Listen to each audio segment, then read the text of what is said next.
Qué gusto encontrarnos de nuevo. Soy el profesor Obed Santos Huerta y les doy la bienvenida a las alumnas y alumnos de lengua materna de segundo grado de secundaria. Antes de iniciar, les recuerdo que debemos seguir cuidándonos, lavándonos frecuentemente las manos, con agua y abundante jabón, usando el cubrebocas adecuadamente, de forma que proteja nariz y boca. Y aunque juntos, guardar y pedir la sana distancia. La salud es primero. Además, ¿ya hicieron algo de ejercicio? Hay que mantener el cuerpo sano. Nuestra sesión se titula Escucho cómo hablas y pienso cómo eres. En esta ocasión tenemos como invitado al doctor Julio Serrano, quien es especialista en sociolingüística y dialectología hispánicas, además sociolingüista de la lengua de señas mexicana, así como investigador en variación fónica y gramatical. Es un placer tenerlo con nosotros, doctor. Muchas gracias, maestro Obed Santos. Es un gusto estar con ustedes con el propósito de identificar los prejuicios asociados a las maneras de hablar el español. Los prejuicios son algo a lo que todos nos hemos enfrentado.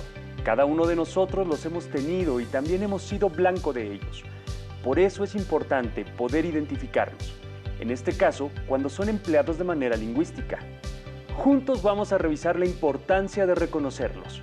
Aquí vamos. En esta sesión, el aprendizaje esperado es investiga la diversidad lingüística y cultural de los pueblos hispanohablantes. Reflexionaremos sobre las valoraciones y su relación con el respeto a la diversidad cultural y del lenguaje de los pueblos hispanohablantes. Es un tema de suma importancia en la actualidad, ya que esa diversidad en el lenguaje es también una muestra de todas las posibilidades que tenemos como seres humanos. Se ha dicho que en la lengua está el árbol genealógico de una nación. Por ello, cada palabra es un mundo. Y una de nuestras misiones es respetar y conservar cada uno de esos mundos. Para iniciar, identifiquemos algunos de los prejuicios asociados a la manera de hablar, sus efectos y consecuencias. Reflexionemos juntos acerca de lo siguiente. Seguramente, al visualizar las iconografías, imaginan que estas personas hablan de manera propia a su contexto. Así que es imprescindible que se cuestionen. ¿La apariencia de las personas se relaciona con su manera de hablar?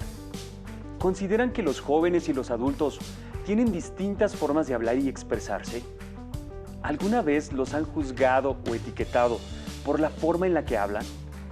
Las respuestas a las interrogantes anteriores seguramente son variadas, porque surgen de la interacción social que cada uno de nosotros hemos tenido a lo largo de nuestra vida. No todos nos identificamos con las mismas cosas. Por ello, es importante que reflexionemos por qué juzgamos o estereotipamos a los demás. Como al usar adjetivos como los fresas, el naco, la banda, entre muchas otras formas que lastiman y discriminan, aunque de primera impresión no seamos conscientes de ello.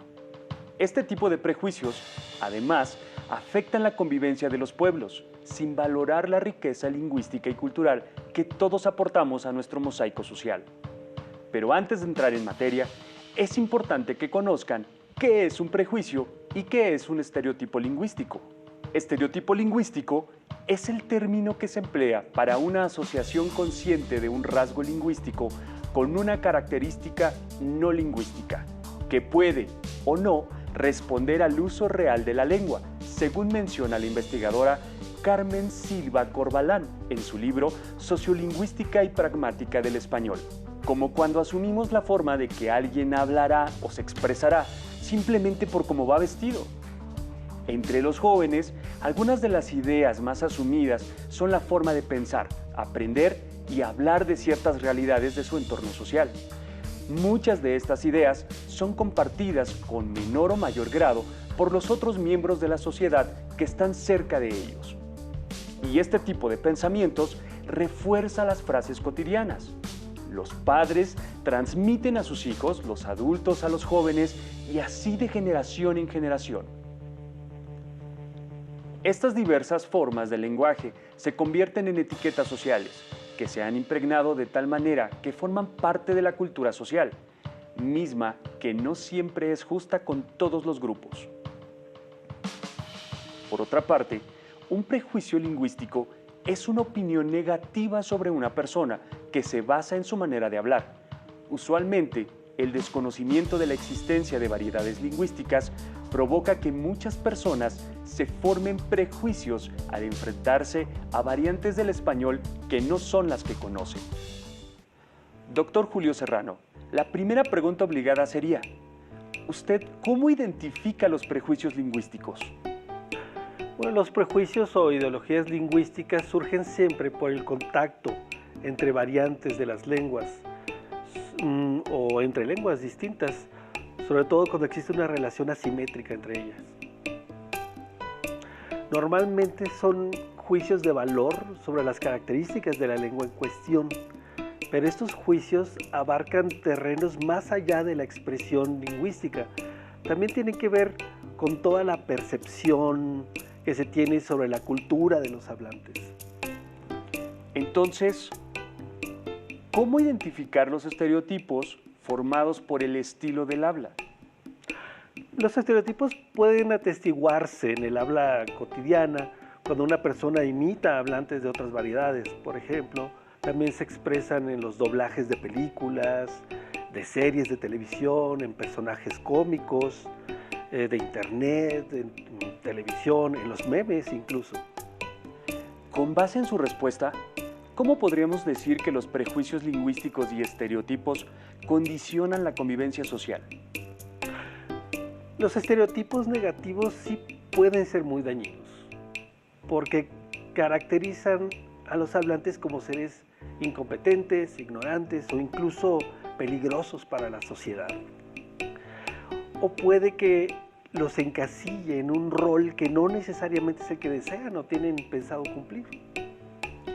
Es fundamental identificar las acciones o palabras que utilizamos en la vida diaria y que sin darnos cuenta dañan a los demás. Pero sobre todo, ser conscientes de lo imprescindible y benéfico que es para nuestra convivencia y nuestra comunidad aprender a no prejuzgar. Es verdad, de hecho podríamos intentar ofrecer ayuda a quien necesite adaptarse a una nueva forma, ¿no?, del lenguaje.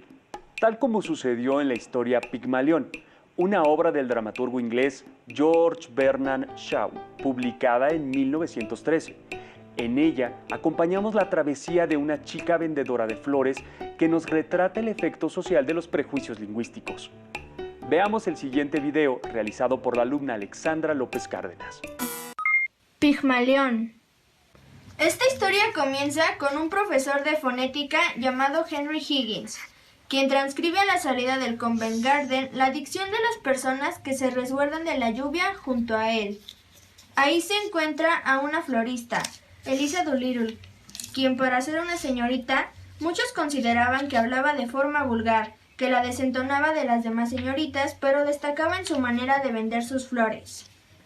Ella la mira extrañada, preguntándose por sus anotaciones, a lo que él le explica en qué consiste su trabajo. En el mismo sitio se encuentra una señora bastante refinada, la señora Ainsford Hale, junto con su hijo Frederick. Cuando la lluvia termina, cada uno se va por su lado. Higgins decide realizar una apuesta con su amigo el coronel Pirrain, afirmando que a pesar del gran y tan extenso vulgar hablar de Eliza, podría convertirla en una dama en el término de 6 meses. Eliza comienza a tomar clases de dicción y Higgins decide instruirla. Esto para comenzar a corregirla lo más pronto posible, aunque ella no estaba muy segura en ese momento. ¡Híjole! ¿Estás seguro de que llegaré a ser de una de esas muchachitas? Mejor me jalo pa'l tianguis. No, debes comenzar con tus clases. Confío en ti. Lo lograrás. Después de algunas clases infructuosas, Higgins logra convertir a Eliza en una hermosa mujer que dejó a todos con la boca abierta. Su cambio fue sorprendente y ya no quedaba rastro de aquella muchacha que alguna vez fue, logrando gran aceptación por parte de la sociedad que la subestimó tanto. El día en que ella se gradúa, después de ir a la ópera y hablar con todos, Higgins, Pirrain y Eliza vuelven cansados a su hogar. Pirrain se va a dormir y Eliza y el profesor se quedan peleando. Esta pelea termina con Eliza saliéndose de la casa. y con Higgins desesperado por encontrarla. En ese momento, se dan cuenta de que a pesar de que nunca se han amado, no pueden estar separados. Siempre estaré agradecida con usted. Es un excelente instructor. Lo recordaré siempre. Al final, la joven Elisa, quien ahora es una mujer completamente transformada, termina casándose con Frederick Ainsford Hyde, hijo de la señora Ainsford, quien había conocido tiempo atrás. Fin. ¿Se dieron cuenta de las barreras lingüísticas a las que se enfrentaba Eliza Doolittle? Gracias a la intervención de Higgins y sus conocimientos en fonética, Eliza logra insertarse entre la alta sociedad londinense en cuestión de meses. Eso nos lleva a preguntarnos sobre nuestro país y las barreras lingüísticas. Doctor, ¿actualmente existe exclusión social en nuestro país a causa de la lengua? Por supuesto. Existe la exclusión de grupos hablantes de lenguas originarias. Según nuestra Ley General de Derechos Lingüísticos, todos los niños, sin importar si provienen de un pueblo originario, sí deberían tener asegurada su educación en lengua materna, en su lengua materna, compromiso que no se cumple todavía. ¿Y cuáles son los prejuicios y estereotipos asociados a las diferentes maneras de hablar? Bueno, como se ha mencionado, un derecho humano fundamental es a no ser discriminado, sí, ni por nuestra sexualidad, origen étnico, religión y, por supuesto, por nuestra lengua. Entonces, cuando se hacen burlas de alguien por su manera de hablar, se está violando un derecho humano fundamental. Normalmente se asocia a los hablantes discriminados con condiciones no deseables, con la ignorancia o la marginación social, entre otras. Con lo expuesto hasta el momento, tenemos algunas alumnas y alumnos con inquietudes propias de su entorno social. Vamos con la pregunta de Mirel Bernstein Ibarra. ¿Qué recomendaciones nos daría para disminuir la discriminación lingüística? Se trata de respetar la forma de hablar de cada uno de nosotros. Imagínense que se burlaran de ustedes todo el tiempo por la forma en cómo se expresan. ¿Cómo se sentirían? Pues lo mismo ocurre con alguien que recibe burlas o imitaciones, por ejemplo, para lastimarlo, ¿no? Con ello se está violando el derecho de esa persona a vivir en paz y a no ser discriminado. Doctor, ¿a qué se refieren los prejuicios implícitos dentro del entorno escolar? Cuando a un niño se le prohíbe hablar su lengua materna en la escuela, se está violando sus derechos humanos fundamentales. Hay que insistir en ello. De igual manera, si alguien decide burlarse o aislar socialmente a cualquier niño por esas mismas razones, al no asegurarles a los estudiantes un desarrollo adecuado, psicosocial, cognitivo, físico, afectivo, se está cometiendo un acto de injusticia, de desigualdad y de ilegalidad. Así de delicado es. Nos ha detallado claramente lo negativos que pueden llegar a ser los prejuicios. Sin embargo, ¿en qué momento estos se vuelven peligrosos para una alumna o alumno?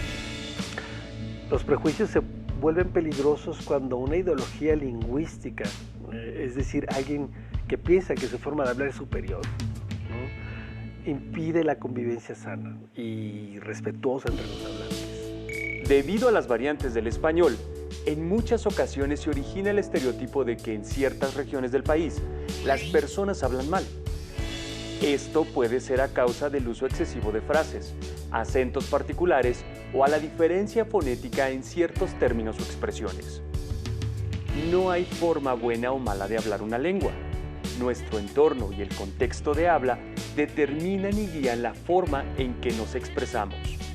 O sea, mientras en ciertas regiones del país una palabra puede tener connotaciones groseras o chistosas, en otro lugar puede ser de uso normal. Por ejemplo, la palabra plebe en Sonora significa niño, pero en la Ciudad de México refiere a alguien sin educación. Nada que ver un sentido con el otro. Pero ambos son válidos. Eso es lo importante. La identidad social de una persona, como su piel, una discapacidad, preferencia o credo, pueden convertirse en fuentes de prejuicios sociales. ¿cómo se refleja eso en nuestro lenguaje? Hay muchas maneras en que esos prejuicios se reflejan, desde burlas, insultos o aislamiento social, que pueden escalar hasta la violencia física. También el uso de ciertas palabras para hablar de gente con capacidades especiales. Por ejemplo, no existen sordomudos, sino personas sordas. Otro ejemplo, las lenguas originarias son lenguas, no dialectos. Incluso el silencio puede ser violento. No responder o ignorar a alguien puede ser una manera también de discriminar. Hemos detectado un problema, pero también es necesario trabajar en pos de la solución. ¿De qué manera se pueden modificar los prejuicios establecidos por los adultos al momento de educar a sus hijos? Mira, yo pienso que podrían darse talleres para padres en los que un especialista, por ejemplo, un lingüista, puede hablarles sobre las lenguas de México, cómo contribuyen a nuestra riqueza cultural, son parte de nuestro patrimonio. También se debe lograr que sean conscientes los padres de que las lenguas indígenas son muy complejas y sofisticadas, al igual que cualquier otro idioma en el mundo. No existen lenguas más limitadas que otras. Ese prejuicio hay que erradicarlo de una vez y para siempre. En la medida que los adultos comprendan estos principios, los podrán transmitir a sus hijos. Por supuesto, ustedes como alumnos no viven solo en casa. La educación pública, los medios masivos y el contenido que consuman en Internet tendrá un papel fundamental en la erradicación de estos prejuicios. La alumna Erika Aimé Dimas Ibarra quiere preguntarle lo siguiente. ¿Qué papel desempeñan los lugares en los que vivimos, los establecimientos que visitamos y los programas que vemos en nuestra postura para prejuzgar el habla de los demás? Sí es importante ser críticos con los contenidos que consumimos en nuestra vida cotidiana, en Internet y en las redes sociales. Nuestra postura ante las diferencias con los demás, en cuanto a formas de hablar o de pensar, deben ser muy abiertas y respetuosas. Tú no eres mejor ni peor que yo, solo eres diferente, ¿sí? Tratar al otro como quiero que me traten a mí, es así de sencillo. Los estereotipos negativos son una exageración, son una imagen muy distorsionada de las personas, de sus lenguas y culturas, y debemos eliminarlos por completo para asegurar una convivencia sana y respetuosa. Todo esto nos ayuda a tener una mejor comprensión sobre el punto que estamos abordando en esta sesión. Ahora tenemos al alumno Sebastián Beristain Ibarra. No quisiera excluir a nadie, pero tengo un compañero cuya forma de hablar es diferente a la de los demás compañeros varones. Él es buena onda con todos y trata de ser amable, pero su forma de hablar le ha llevado a recibir burlas y rechazos. ¿Qué puedo hacer para integrarlo al resto del grupo? Todos deben entender que la lengua materna se respeta. No hay lenguas mejores ni peores que otras, solo hay lenguas o variedades diferentes.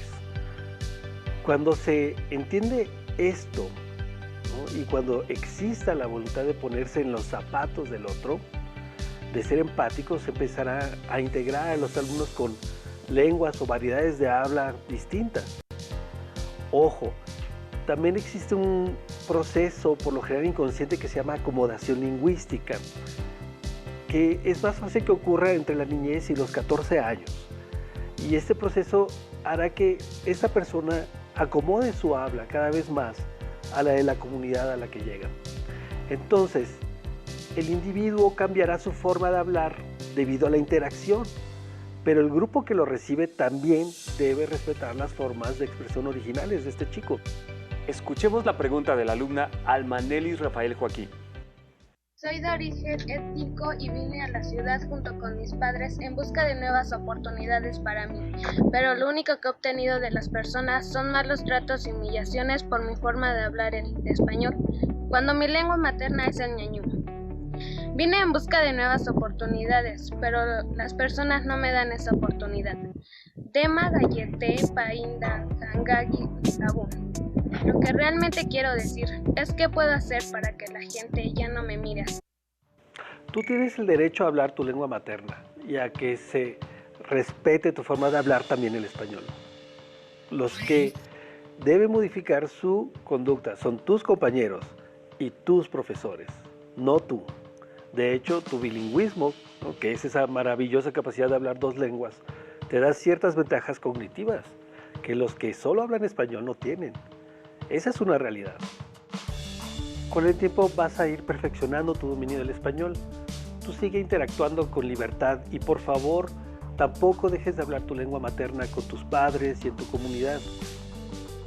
Cuando un compañero se burla de ti, está violando un derecho humano fundamental. Esas prácticas deben erradicarse por completo del salón de clases. Y es una tarea fundamental del profesor que haga todo lo posible por señalar lo dañino que es la discriminación lingüística. Ahora que ya hemos analizado diferentes problemáticas planteadas en la vida cotidiana y que han sido abordadas por nuestro invitado, les proponemos un reto. Piensen en prejuicios y estereotipos lingüísticos vinculados con las diferentes formas de hablar español y reflexionen en torno a las alternativas para evitar estos modelos. Recuerden que hay que fomentar el respeto a la diversidad lingüística y cultural de las comunidades y pueblos hispanohablantes. Registren sus conclusiones y compártanlas con sus familiares y amigos. Quizá ellos tengan algo extra que aportarles. Otra observación por considerar respecto a las variantes de la lengua es que ésta se encuentra en un cambio constante.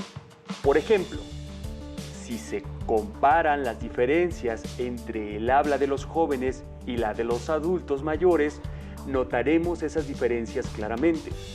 Lo mismo si escuchamos a alguien de alguna región del sur en comparación a alguien del norte.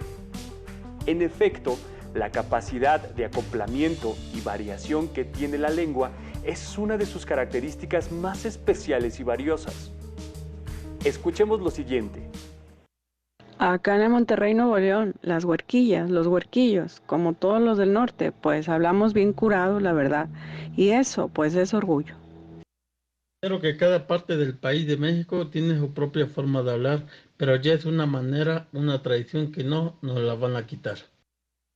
Me da vergüenza cuando estoy en la escuela y escucho que se ríen porque no puedo pronunciar bien el español. No es mi culpa. Y me quiero entregar, pero me rechazan. Como se pudieron dar cuenta, las particularidades de la lengua en una determinada zona geográfica dependen de estas variaciones. Y estas variaciones son perceptibles por los hablantes al escuchar cómo se expresa alguien que no es de su misma región. Las personas de una comunidad suelen usar una misma variante del español. No obstante, cada persona adaptará esa variante a sus características, como la edad, la profesión e incluso el género. Sin embargo, no debemos creer que las personas con ciertas características deben hablar de una única forma. El habla es una expresión individual y al usarla, el hablante se adecua al contexto en el que se encuentra. Les proponemos un reto para esta sesión. Consiste en realizar un cuadro como el siguiente. En el cuadro registrarán algunas palabras que identifiquen como producto de una variante regional del uso de la lengua. Cada una de las palabras que hayan seleccionado las colocarán en la primera columna. Después, su misión será entrevistar a sus padres, tutores, abuelos o amigos con las preguntas ubicadas en los siguientes recuadros. De esta manera, tendremos una muestra de aquellas palabras que son conocidas por diversas personas y otras que a lo mejor solo son comprendidas en ciertos contextos. Seguramente, las respuestas serán tan diversas como el entorno, la cultura y sobre todo la lengua. Como lo hemos mencionado, cada palabra es un mundo. Recuerden que el aprendizaje esperado de esta sesión fue investiga sobre la diversidad lingüística y cultural de los pueblos hispanohablantes, con el propósito de identificar prejuicios asociados a las maneras de hablar el español. Doctor Julio Serrano, una vez más, muchas gracias por compartir con nosotros su tiempo y conocimiento. les exhorto a que reconozcamos y valoremos la diversidad lingüística y cultural de nuestro país. De esta manera, contribuiremos a no generar prejuicios. Evitemos la discriminación que tanto daño ha causado, no solo en nuestra sociedad, sino en el mundo entero. Les invito a complementar su aprendizaje consultando su libro de texto de Lengua Materna 2, realizando las actividades sugeridas. También pueden acudir a materiales extra relacionados con nuestro tema. Gracias por compartir con nosotros esta sesión de Lengua Materna 2, en la que hemos hablado de escucho cómo hablas y pienso cómo eres. Hemos aprendido algo nuevo juntos. Si necesitan volver a revisar nuestra sesión, consulten los horarios de repeticiones del programa Aprende en Casa 2. Hasta la próxima.